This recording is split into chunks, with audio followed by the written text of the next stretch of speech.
Is LinkedIn a brand on the decline? I don't know. Is LinkedIn definitely headed to some real brand issues? Yes. If they're not, they're already there. Right? They're headed. They already have some real brand problems. And there's a lot of reasons why this is. And I'm going to focus on one of them. And it's just using it as an example to serve as a proxy for the rest of it. And that's they're hyper focused now on Instagram kind of videos. I first came, you've probably seen this, but I came across this originally when someone from LinkedIn, someone on their marketing team, posted a video of them. Hey, you want to stand out from the noise? Take a video like you would on Instagram and post it on LinkedIn, basically. And the example they use, like stand out from the crowd like you would on a busy New York street. I'm from New York originally, and nothing stands out in a busy New York street. So kind of a bad example to begin with, but that's not the point. What I do, the point is, I want to explain to you how a big brand like LinkedIn can get off of the path the way that they have and stray off the path the way that they have and why that happens. And then I also wanted to talk to you about internally, organizationally, what allows that mistake to happen. So what's the mistake itself, and then what lets it actually happen so that you can avoid both of them. And the mistake is, and what I'm going to do is I'm going to tell you what the mistake is. I'm going to tell you how it happens, and then I'm going to show you the data showing that the brand's kind of like got some problems. The reason why LinkedIn is off the straight and narrow path is because of brand identity. And this is where everything just goes crazy. LinkedIn is trying to create this sense that you should post videos like you're on Instagram. And people are starting to push back. I saw this on a Slack group. I feel this. I've heard other people talk about this. People are like, what? Please no. And I'm going to go into more like how I actually know that outside of myself and the few people I've seen on the internet. But it's a real issue. And people are like, oh, I don't want Instagram. This is LinkedIn. And so the question is, how does LinkedIn get to a point where LinkedIn is saying, oh, we're going to be Instagram? Doesn't LinkedIn obviously know that LinkedIn should be LinkedIn and Instagram should be Instagram? That sounds so simple, doesn't it? It sounds painfully obvious. How could this be in the mistake? The mistake actually is that LinkedIn doesn't actually have the brand identity that you think that they did internally. When you lack brand identity, knowing who you are, let's get rid of the jargon. Knowing who you are as a person, as a brand, it's the same thing. Knowing who you are keeps you on a path. If I am this, then I am not going to talk to them. If I am this, then I'm not going to build that product because that's not who I am. The fundamental mistake that brands make, and it's a huge problem, by the way, in the LLM era, because when you're at a big company like this and one part of the company and you don't know who you are, and it's not very clear internally. So if you're the CEO, I know who we are, which often they don't. But even if you did, unless you communicate that very well internally, one team will think of you one way, and another team will think of you and your brand a different way. And they'll start talking and creating content about who you are as one thing from one team and who you are as another thing from another team. And that will confuse LLMs greatly. It'll confuse your audience. More importantly, it'll confuse your audience greatly. It'll also confuse your employees greatly. It's confusing. When you don't have a sense of self, of who you are as a brand, it's confusing. And the mistake that happens is, well, of course we have brand identity. That's the mistake. People think, oh yeah, we know who we are. We are a platform for business, for people who are, looking for jobs. That's who we are. That's not really brand identity. That's kind of what you do. What you do and who you are definitely connected. And there's definitely strong synergy between the two. But if I imagine I said to you, who are you? I am what I do. Is that really who you are? Oftentimes I do things that I don't really want to do. That's a very human thing to happen. It's the same thing with a company. And think about, by the way, if you want to if you're on a marketing team, you're watching this, if you think about it on a micro level, it becomes much easier to understand and much easier to see than you think about it as an organization on the macro level. If you don't know who you are a little bit deeper than what you do, and there's not some sort of meaning and depth to it, it's very easy to get off of, okay, we are this. All of a sudden, you don't really have a strong concept of who you actually are. And then something else comes along, like a competitor in this case, in a lot of cases, not most, maybe most. In a lot of cases, it's a competitor. Oh, we have to keep up with that competitor. And that internal locus of, oh, that's not us, just never comes into the decision process in a real way because you never really knew who you were. That's why brand, by the way, that's why out of the core three, brand identity, positioning, and messaging, messaging is the least important. I used to think like positioning wise, I've changed my mind. Identity is the most important one because identity is everything. Unless you know who you are, you end up doing things like, oh, We should talk about to people who are B2B kind of focused or career focused, and we should have them create Instagram kind of content. But the problem is that especially the power users on LinkedIn, like I'm already a little bit later in my career. I'm already a little bit more on the professional side. I kind of already have, I don't want Instagram. If I want Instagram, I'll go to Instagram. I don't want, the whole reason I'm here is for a totally different reason that I'm on Instagram. So why would I want to have Instagram kind of content on this platform that I'm here for a very different reason for? And the reason why companies end up making that very obviously wrong decision is because they don't have a path. And the reason they don't have a path is because they've never really sat down in a real way and tapped into who they actually are with depth and meaning, almost on the existential level. Like, why are we doing this? What are we about? What's meaningful to us about doing this outside of making money? The second reason that this happens, so that's like the primary conceptual reason why this happens.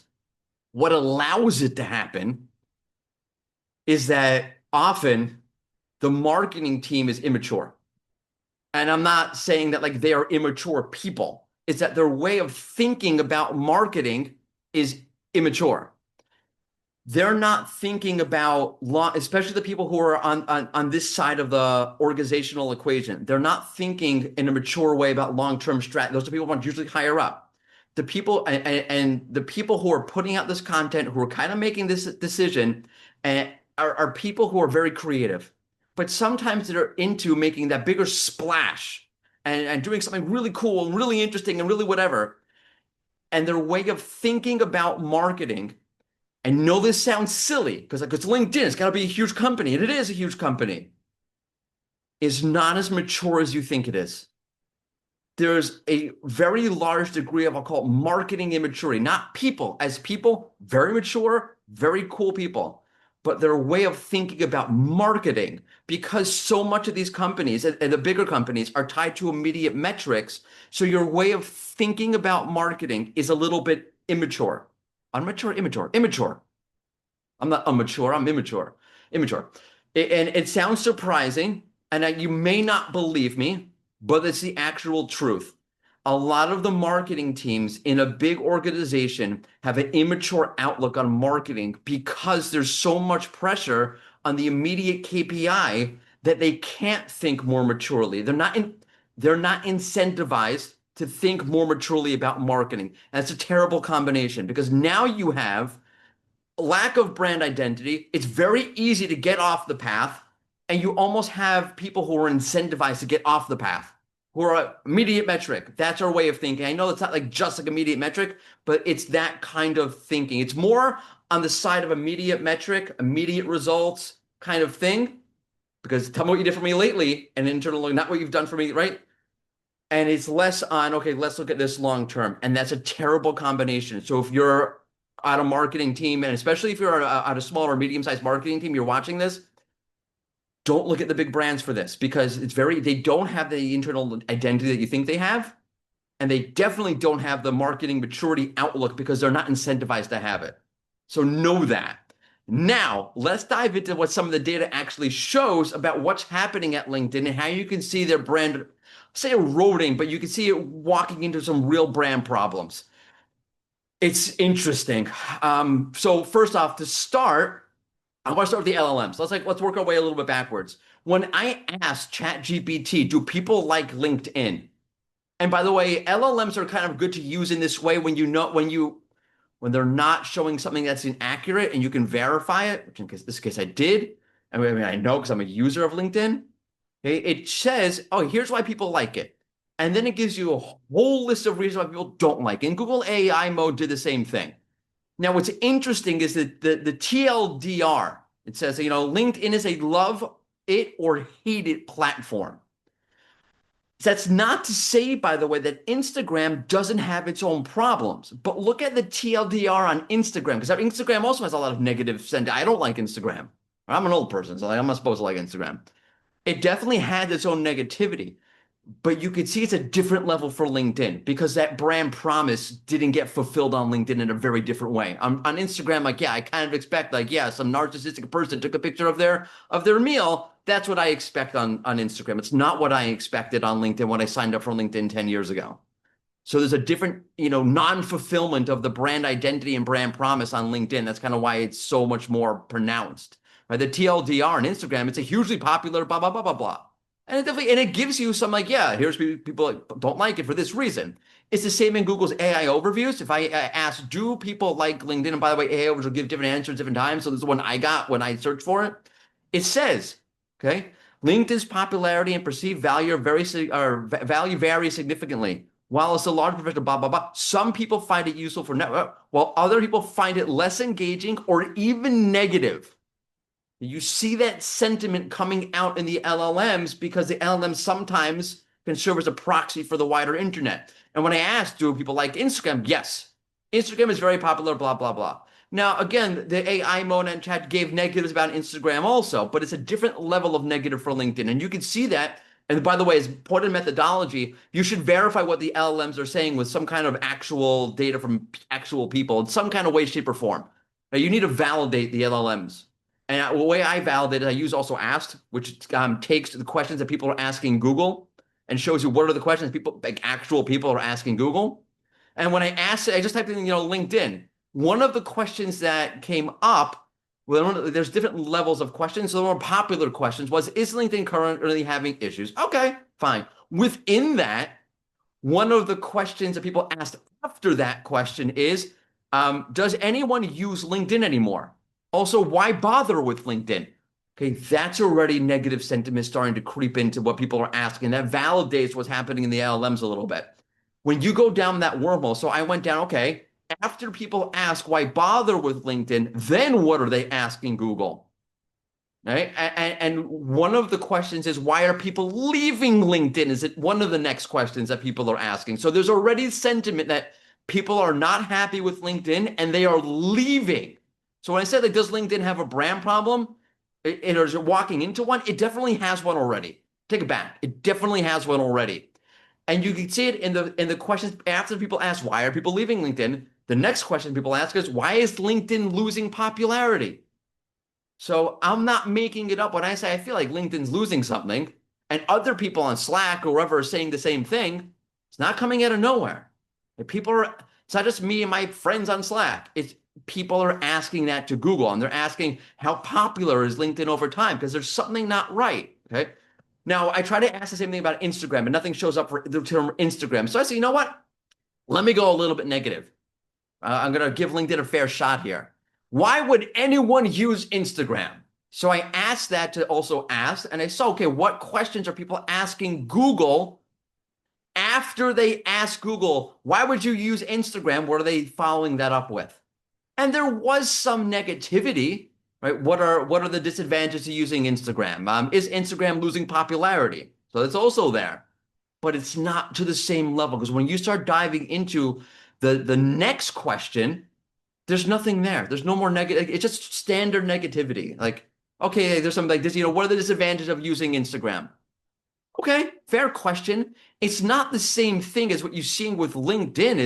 Is LinkedIn like, why bother with LinkedIn? No one's asking why bother with Instagram. And because when you look at what the Google data is showing you, when I ask, why would anyone use Instagram? The first question that came back wasn't negative or skeptical. The first question that came back is, what do people really use Instagram for? Meaning the way that Google interprets that term is when I'm looking for why would anyone use Instagram? The way Google interprets that is, oh no, you actually do want to use Instagram. Let me interpret that here. Well, here's why you would use it. And again, in there is some negativity, but not to the same level. In fact, people are asking more positive questions about Instagram, even though there is some negativity mixed in. Going to go further down the rabbit hole. Okay, so LinkedIn seems to be losing popularity. Is that actually happening? So I went to SEMrush and I looked at how many people are searching for the term LinkedIn every month. In May of 2025, now, 11.1 million people in the US look for the term LinkedIn. 5.43 million people around the world look for the term Instagram. Okay, keep doing that. I'm always going to do that. LinkedIn. Look for the term LinkedIn on SEMrush. On Google, which I saw using SEMrush. If you go back a year, the number in the US stays the same. A year ago, in May 2024, 11.1 million people in the US looked for the term Instagram on Google. Okay. But 59.9 million, I can do numbers, 59.9 million people look for the term LinkedIn globally. Now it's down to 54.3, which is not insignificant. It's also the opposite trend of Instagram. If I look for the term Instagram, how often are people looking for that on Google? 30.4 million people looked for it in 2024 in the US. 377.7 million people went to Google in May of 2024, according to SEMrush, and said Instagram. If you fast forward a year to right now with the same number in the US, like with LinkedIn, but the global number is up. It's up to 406.6 million, whereas LinkedIn is down globally, Instagram is up globally. Now the data picture is starting to come together. By the way, methodology point, when you're going to audit a brand like this, you have to look through the layers. Which, by the way, if you're looking for a brand audit, come ask me over at unifiedbrandmarketing.com. Marketers are going to market themselves. You can see this play out in their traffic. Okay, so if you looked at LinkedIn's direct traffic, what I like to call brand traffic, when people are like going to LinkedIn.com. And by the way, for this kind of website, it's hard because a lot of people are going to LinkedIn.com just to use it, not to learn about it. Like, I'm a user, so I'm just going to go I'm just going to go use the platform. So it's a little bit different than, say, a normal website. But what you can see is over like the last 30 days or so, the people going to LinkedIn by going to their browser and typing LinkedIn.com is down. Okay, it's down. It's down below 1 billion per month for the first time in a long time. This is why that number is significant, because Instagram, if you look, is also down, but it's not down below its threshold from 2 years ago, or a year. I'm sorry, a year. Yeah, no, 2 years ago. It's not down below the a billion mark like LinkedIn is from a year ago, right? Instagram isn't down below the 40 billion threshold that we saw 2 years ago, whereas LinkedIn is. You can also see it from the way that LinkedIn is behaving. So at the same time as you see that traffic, direct traffic diving and people going to LinkedIn.com in the browser, you could see them trying to get more referral traffic, which, by the way, as a marketing strategy, referral traffic is usually one of the more immature strategies. And when you see a brand, especially like LinkedIn, up its level of referral traffic, it means they know something's not working and we need to figure something out. Let's go back to something a little bit old school or a little less mature with referral traffic. You can see that spike up, and which, by the way, is interesting because the referral traffic is spiking up, and oftentimes that kind of usually leads to more direct traffic, because I'll see it somewhere. I'll see the 10 best platform for social media, and someone will now we got listed there, and LinkedIn will get that referral traffic. But a lot of times it also correlates to direct traffic. Oh, I saw LinkedIn. Now I'll just go to LinkedIn.com. You also see them increasing their paid social, and you also see them increasing their display ads. Okay, so when the company does that, all of those things, you know that they think they have a problem. And the problem goes back to that original problem of they lack that brand identity. They've gone off course, which also makes the direct traffic, again, more surprising because they're running more paid and they're running more referral, which is also kind of paid. And they're not getting the bump in the direct traffic you would normally see. Like, for example, which is interesting, by the way, like Instagram also sees a downtrend, but Instagram, unlike LinkedIn, did not increase its referral. It did increase its display ads. So you see their direct traffic is also down a little bit. They also increased display ads, yeah. But they also turned off paid social, so it's a wash. And that's the data on LinkedIn. You could see it. Okay, you could see what I'm talking. You could see that they have a brand problem, a lot related to the quality of the content, the Instagram style videos being the epitome of it. They got to that point because they didn't really know who they were, and they didn't stick to who they actually were because they weren't tapped into that awareness of who they were in a real meaningful way. And then their marketing teams took that and ran with that because their marketing teams aren't put in check and their marketing teams aren't incentivized to think a little bit immaturely. So my message to you is, one is audit this stuff because you can just see it there. But two is don't look to the big brands. They don't always have it put together the way that you think that they do. And when you start pulling back the layers, you can really see that they don't.